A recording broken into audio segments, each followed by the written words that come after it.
हरिओम. ज्ञानेश्वरी अध्याय 18 ओवी 206 ते 215. तरी या दोहींच्या विखी जैसा बापू नातळे लिखी, तैसा हो न शके दुःखी विहिता क्रिया. हा तो त्याग तरुवरू जोगा मोक्ष फळे ये थोरू, सात्विक ऐसा डगरू यासीच जगी. आता जाळुनी बीज जैसे झाडा की जे निर्वंशे, फळ त्यागुनी कर्म तैसे त्यजिले जेणे. लोह लागत खेवो परिसी, धातूची गंधी काळीमा जैसी, जाती रजतमे तैसी तुटली दोन्ही. मग सत्वे चोखाळे उघडती आत्मबोधाचे डोळे, तेथे मृगांबू सांज वेळे होय जैसे.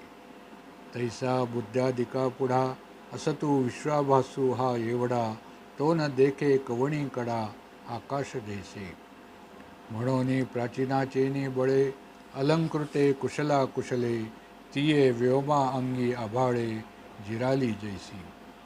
तैसी तयाची दिठी कर्मे चोखाळली किरीटी, म्हणून सकदुःखी उठी पडेना तो. तेने शुभकर्म जाणावे मग ते हर्षे करावे, का अशुभा लागी होआवे द्वेषी या नाम.